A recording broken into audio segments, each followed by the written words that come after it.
नमस्कार।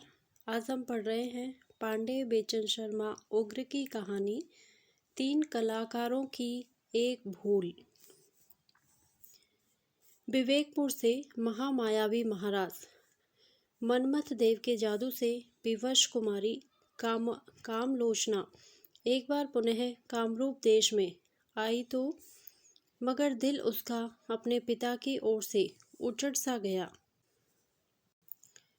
इसके पहले वह मनमथ देव को इतना चाहती थी कि युवती हो जाने पर भी पति पाने की कामना कामलोचना के मन में कभी न हुई, मगर कबूतर की तरह निरीह और सुंदर तथा कोमल गायक का पिता के कोप कृपाण से कटकर अपने ही सीने पर गिरना उसे न भूला। किस क्षण में कुमारी ने गायक को देखा, जब से देखा तब से उसकी छवि कुमारी के हृदय में फोटो सी खिंच गई। उसके मरने पर पहली बार जीवन में कामलोचना की आंखों से करुणा के आंसू झड़े। कठोर जादूगर पिता के साथ जादू के वायु रथ में बैठी कुमारी सारी राह गायक के वियोग में आंसुओं में मुंह धोती आई। बीच में बार बार महाराज ने मीठी बातों से कुमारी का मन बदलना चाहा, मगर कामलोचना का स्वभाव उन्होंने सर्वथा बदला हुआ पाया। मनमथ देव के हृदय ने अनुभव किया मानो कामलोचना उससे कोसों दूर चली गई हो। वे मन ही मन दहल उठे। उन्हें भय होने लगा कि कहीं कुमारी हाथ से ना निकल जाए। कामलोचना ही महाराज मनमथ देव की सौभाग्य लक्ष्मी, सिद्धि और शक्ति है। कामा स्वदेश में पहुंचने पर लाड़ के नाम से कामलोचना को संबोधित किया महाराज ने। सारी राह तो गुमसुम आई है, कोई चिंता में है क्या? उन मूर्ख जादूगरों ने तुझे कोई तकलीफ दी है? हा हा हा, बदजात, पहुंच गए अपने नरकों में। मैं आपसे नाराज हूँ, कुमारी ने सूखे होठों और भरे गले से कहा। क्यों? मैं उस जवान से खुश हूँ जिसे आपने मेरी पर कठोरता से मार डाला। वह गया नरक में, अब उसकी चर्चा में माथा मारकर दिमाग खराब ना करो बेटी। देखो मेरी ओर, मैं ही हूँ तुम्हारा प्यारा पिता, जिसके बगैर तुम्हें एक क्षण भी अच्छा नहीं लगता था। तुम्हें हो क्या गया है? प्रेम पिताजी, मैं गायक से ब्याह करूँगी। वह गया नरक में, विवाह के वास्ते तो बनी भी नहीं है। सिद्धों की कन्याएं सिद्धि मात्र के लिए होती हैं। मैं अब कामरूप देश में नहीं रहना चाहती। तो कहाँ रहोगी? सक्रोध मनमथ देव ने पूछा। कुमारी ने भी सतेज उत्तर दिया, विवेकपुर में, उसी बरगद के नीचे जहाँ पर आपने मेरे प्रिय की हत्या तंग दिली से की। आप जानते ही हैं मैं मामूली लड़की नहीं। देवता भी मुझे मेरी इच्छा के विरुद्ध जाने को विवश नहीं कर सकता। देवता न कर सके, पर एक बार मनमथ देव कुछ भी कर सकता है। नहीं मानोगी तो मैं तो तुझे कैद खाने में डालकर अचल बना दूंगा। जबरदस्ती में आप मुझसे जीत ना सकेंगे पिताजी। पर मैं आपके पास रहने की नहीं, मैं तो चली, कहकर कुमारी कामलोचना अपने प्रचंड पिता के सामने से दूर खिसकी, मगर मनमथ देव ने झपटकर उसका हाथ पकड़ा और अपनी ओर झटके से खींचा। कुमारी के जूड़े से कमल के 3 फूल जमीन पर गिर पड़े। छोड़िए छोड़िए, मेरे फूल पेड़ी से गिर पड़े, छोड़िए। झपटकर कुमारी ने फूलों को जमीन से उठाकर उन पर की गर्द साफ की। ये फूल मुझे निहायत पसंद है, यह घर मुझे निहायत नापसंद। दंड नायक, जादूगरों के सम्राट ने गरज कर कहा, इस हठी छोकरी को अंधे तहखाने में बंद करो। इस पर सख्त निगरानी रखो। अगर किसी भी तरह कुमारी कैद से बाहर जाएगी तो सारा कामरूप देश तबाह हो जाएगा। तकलीफ कुमारी को ना हो कोई, मगर यह जाने ना पाए। चंचला मायाविनी। उसी क्षण कामलोचना अंधे कारागार में कैद कर दी गई। भागता भागता विवेकपुर का वह विचित्र कलाल सीधे अपनी दुकान पर आया, जहां अब भी शाम से पीने वाले सुबूही के इंतजार में डटे बैठे थे। क्या हुआ चौधरी? एक पेया प्रेमी ने कलाल की घबराहट का कारण दरियाफ्त किया। हुआ क्या? बेचारे 3 महान गुणी एक चमड़े की पुतली औरतों के लिए जान से मार डाले गए। इसके बाद जादूगरों के महाराज द्वारा उसकी पुत्री को उड़ा लेने के अपराध में जैसे तीनों कलाकार मारे गए, कलाल ने भय से कांपते कांपते वह सब सबको सुनाया और ऐसे गुड़ियों के इस तरह उड़ जाने पर अफसोस करने लगा। मगर चौधरी, एक पुराने बूढ़े दाढ़ीदार पियक्कड़ ने बड़ी बड़ी आंखें सतेज कर कलाल से कहा, जादू या प्रेत या सांप के काटे लोग फौरन नहीं मरते। मेरा ख्याल है अगर कोई तीनों कलाकारों की लाशों को जतन से रखे और किसी अच्छे मंत्र शास्त्री से सलाह लेकर उन्हें प्राणित करने की कोशिश करे तो उन सबके प्राण लौट सकते हैं। फिर उनकी सिद्ध की हुई चीज़ें भी वहीं पड़ी होंगी। मुमकिन है उनसे भी कोई सहायता मिल सके। हाँ हाँ, यक्ष साधक का गोला तो अमूल्य है। तांत्रिक के डंडा और कमंडलू भी देखने में साधारण नहीं मालूम पड़ते। ऐसे ही गाने वाले कलाकार के सितार का तार तार तूंबा, काठ, जवारी सभी अद्भुत कारीगरी से बने हैं। जरूर इन चीज़ों की मदद से कलाकारों की कुछ सहायता की जा सकेगी। वाह काका, तुमने लाख टेक की सलाह दी है। चलो भाइयों, हम अपने कंधे पर कलाकारों की लाशों को उठा लावें। लेकिन जब सदल बल कलाल बट वृक्ष के नीचे आया तो उसने वहां पर एक गोरे, बलिष्ठ और लंबे पुरुष को बिल्लौरी गोला वाले कलाकार के शव के पास बैठा पाया। वह गोले में न जाने क्या बड़े गौर से देख रहा था। कलाल आदि को देख वह पहले तो जरा चमका मगर तुरंत ही संभला और परिस्थिति समझकर बोला, भले आ गए तुम लोग। इन लाशों को किसी सुरक्षित जगह पर उठा ले चलो। ये तीनों मरे नहीं हैं। इनके प्राण कामरूप देश में सुरक्षित हैं। अचंबा से भौचक कलाल और उसके साथियों ने एक साथ ही तेजस्वी पुरुष से पूछा, आपको कैसे मालूम? अभी इस बिल्लोरी गोले में मैंने देखा है। कुमारी कामलोचना की वेणी में 3 कमल के फूल हैं जिनमें तीनों कलाकारों के प्राण बंद हैं। लेकिन जादूगरों की बेटी के जूड़े से उनका उद्धार कौन करेगा? हम तो वहां तक अपने पौरुष से पहुंच भी नहीं सकते। कलाल ने उस बलिष्ठ पुरुष से लाचारी सुनाई। कामरूप देश में जाता हूँ। मैं इस बिल्लोरी गोले के मालिक का रखवाला हूँ। मैं यक्ष हूँ। कोई भी रूप बदल कर कहीं जा सकता हूँ। तुम इन शवों में ऐसे लेप लगाकर रखो कि ये सड़े नहीं। मैं जल्द से जल्द कामरूप देश से इनके प्राणों को मुक्त करा लाता हूँ। कलाल को बिल्लोरी गोला सौंपते हुए उस विचित्र पुरुष ने कहा, सावधान, अपवित्र अवस्था में इस गोले या कमंडलू, डंडे और सितार को नहीं छूना, नहीं तो लेने के देने पड़ जाएंगे। और सबके देखते ही देखते वह दिव्य पुरुष बिना पंख ही आकाश की ओर उड़ गया और हवा में गुब्बारे की तरह सनक चला।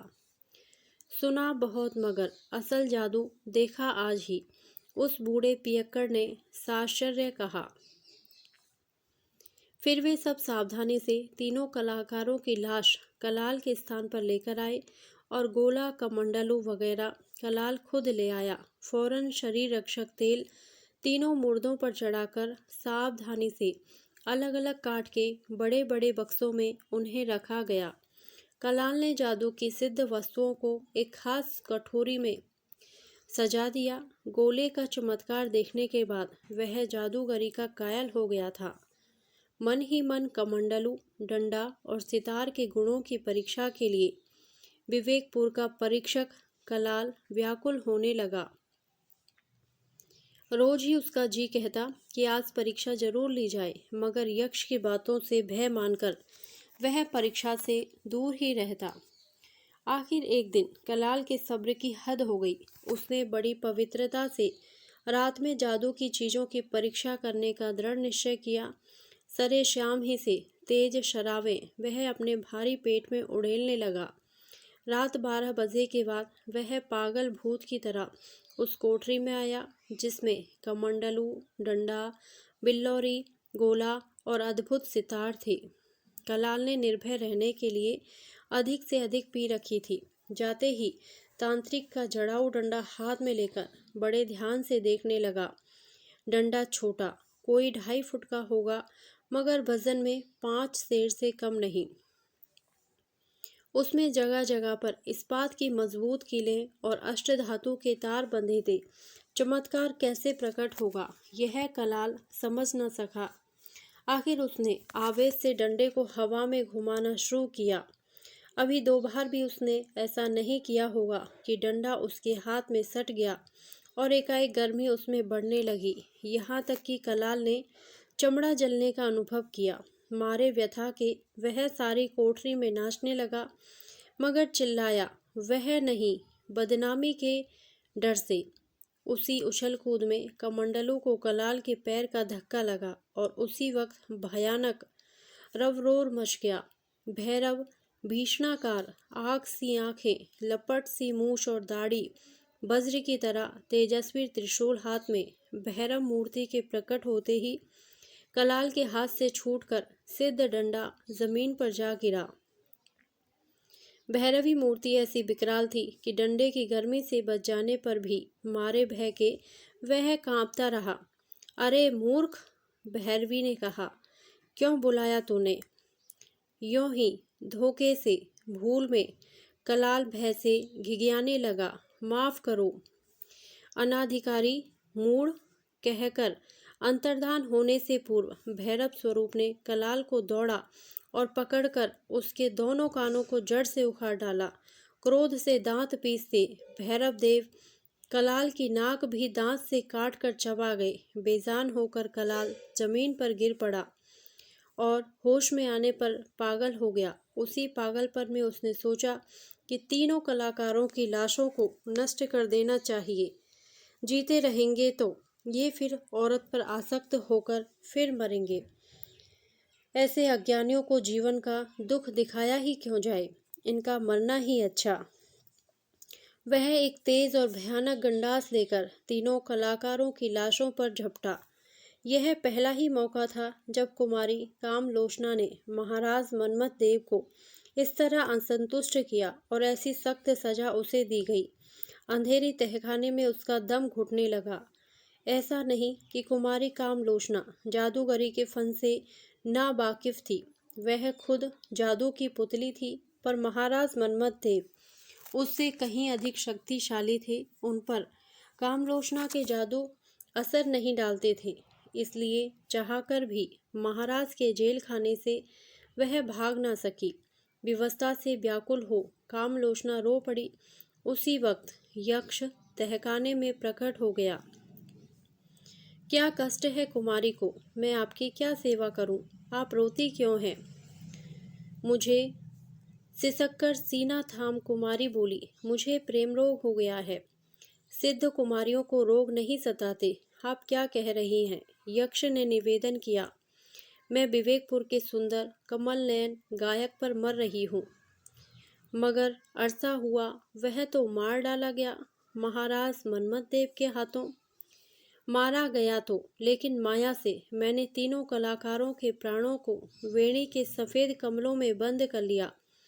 देखो, और जल्दी मुझे इस काल कोठरी से बाहर ले चलो। प्यारे गायक के लिए मेरे प्राण तड़प रहे हैं। यक्ष के जबरदस्त जादू से कुमारी कामलोचना कैद खाने के बाहर हो गई। पलक पर गिरने ही में कुमारी कामरूप की सरहद से कोसों दूर थी। विवेकपुर आपका जाना व्यर्थ होगा। सिद्ध कुमारियां मनुष्यों के लिए नहीं। मैं तो गायक के रूप पर मुग्ध हूँ। रूप बादल के बाग सा बनते ही बिगड़ जाने वाला क्षण भंगुर। किसके लिए कुमारी व्यग्र है? जिन लाशों को मैंने विवेकपुर के बाहर देखा, वे तो बदशक्ली का नमूना थी। मज़े में देखा नहीं मेरे गायक को तुमने, वह मादक है, चित्त चोर। आप भूल में हैं कुमारी, मानव का रूप महज चमड़े की चमक है। चलकर ध्यान से देखिएगा, तो आंखें खुल जाएंगी। लीजिए आ गई, यही विवेकपुर है ना? हाँ, वही वह बट का पेड़ है जहाँ मैंने प्यारे गायक के दर्शनों का सौभाग्य पाया था। और वह है कलाल की दुकान, इसी में। इधर से आइए। कलाकारों के शब्द सुरक्षित हैं, खोलो। अरे कौन भीतर है, खोलो। और ज्यों ही कलाल लाशों को नष्ट करने पर आमादा हुआ, त्यों ही तो यक्ष की तेज आवाज आई। गंडासा उसके हाथ से जमीन पर गिर गया। तुरंत दरवाजा खोला। विकराल रूप से वह यक्ष और कुमारी के सामने भयानक खड़ा हो गया। अरे, तुम्हारी नाक किसने काटी है? यक्ष ने साश्चर्य पूछा। पहले गायक को जीवित करो। लो, ये तीनों फूल। इनमें सबसे छोटे फूल में मेरे प्रियतम के प्राण हैं, और मजले में तुम्हारे भक्त के, और सबसे बड़ा फूल तांत्रिक के प्राणों का डब्बा है। मैं खुद अपने जीवन धन को जीवन दूंगी। कहाँ हैं लाशें? इधर, यहाँ। उफ, कैसी भयानक। कुमारी, इसी रूप पर आप मरने जा रही हैं? क्या है? साश्चर्य जिज्ञासा की नजर कुमारी ने लाशों पर डाली। आह! घबराकर वह गजों पीछे हट गई। ये तो प्रेतवत हैं। क्या इसी देह को सुजली रात में मैंने देखा था, या यह सब माया है? कुमारी, इन लाशों में आपके प्रियतम की कौन है? पहले उसी रूपवान से मैं आपको प्राणेश्वरी कहलाऊं। चुप रहो, सखेद। कुमारी बोली, इन लाशों में मेरा प्यारा नहीं है। ये तो जली भुनी बदबूदार किन्हीं गंदे भिखारियों की लाशें हैं। जलें या गलें, मैं इनमें प्राण नहीं भरूंगी। ऐसा नहीं, कहकर कुमारी के जुड़े से तीनों कमल बाहर कर यक्ष ने कलाकारों को जीवित कर दिया। फिर भी वे भयानक थे, भूतों की तरह। उनकी जादू से जली देह देखकर रोंगटे खड़े हो जाते। उनके जागते ही कुमारी कलाल की कोठरी से भाग खड़ी हुई। मगर तीनों कलाकारों ने कब छोड़ा कामलोचना को। प्राण पाते ही देह की दुर्गति भूल वे कुमारी के पीछे दौड़ पड़े, और जैसे भूत के डर से बालक भागे, वैसे ही इन भयानकों के भय से कुमारी प्राणों पर खेल कर भागी। मगर बहुत दूर जाने के पहले ही तांत्रिक ने कामलोचना को जा पकड़ा। जाती कहाँ हो प्रिय? छोड़ मुझे, असुंदर राक्षस। मैं तुझे नापसंद करती हूँ। तमक कर कुमारी तांत्रिक की भुजाओं से छूटने के लिए छटपटा उठी। तब तक गोला वाले साधक ने कुमारी को अपनी ओर खींचा। दूर हट भयानक। उसको भी कामलोचना ने तिरस्कार पुरस्कार दिया। कुमारी, अब गायक ने विनती की, आपने मुझे प्रेम का वरदान दिया था, भूल गई? ओ ऐ सुंदर प्राणी, मैं तुझे नहीं पहचानती। भाग जा फौरन, नहीं तो मेरी माया से तुम्हारा मरण निश्चित हो जाएगा। जाने दो साधकों। कुरूप कलाल भी चिल्ला पड़ा। औरत से लड़ाई मोल ना लो। यह तुम्हें नहीं चाहती तो इसको अपना सौभाग्य समझो और भागो। अबे चुप नकटे, कहकर तांत्रिक पुनः कामलोचना की तरफ लपका। कुमारी ने तांत्रिक बदमाश की छाती में एक लात हुमक कर लगाई। इससे उत्तेजित हो भयानक तांत्रिक ने कुमारी का कोमल गला अपने चुंगल में कस लिया। यह नहीं चाहती तो मरे, मार डालो, कह दूसरे साधक के साथ ही गायक भी शेर की तरह कामलोचना पर झपटा। यह लो, गंडासा गायक को कलाल ने जा पकड़ाया। इसकी मदद लो औरत को साफ करने में। और देखते ही देखते कामरूप देश की कुमारी को तीनों कलाकारों ने टुकड़े टुकड़े काट डाला। भयानक शब्द हुआ उसी वक्त, और जादूगरों के महाराज मनमत देव कलाकारों के सामने गुस्से से कांपते प्रकट हुए। भाग्य लक्ष्मी, मेरी सिद्धि का इन बदमाशों ने नाश कर दिया। पकड़ो। दूर पर मौन खड़े यक्ष को जादूगरों के राजा ने ललकारा। मैं नहीं दस्तंदाजी करने का, यक्ष ने गंभीरता से कहा। क्यों? जादूगरों के सम्राट ने पूछा। क्योंकि अब कामरूप देश का पतन जरूरी है। यह कहकर यक्ष वहां से अंतर्धान हो गया। जाने दो मूर्ख को, मनमत देव महाराज बोले।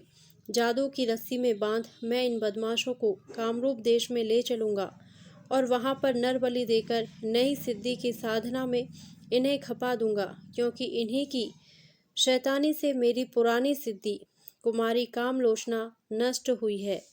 देखता हूँ ये कैसे जादूगर हैं। और दंड, कमंडलू, सितार, गोले के साथ तीनों कलाकारों को जादू की रस्सी में बांधकर महाराज मन्मथदेव कामरूप देश की ओर बिजली की तरह वायु रथ से झपटे। धन्यवाद। यदि आपको यह कहानी अच्छी लगी हो तो प्लीज़ मेरे वीडियो को लाइक करें, शेयर करें और मेरे चैनल को सब्सक्राइब करें। Thank you.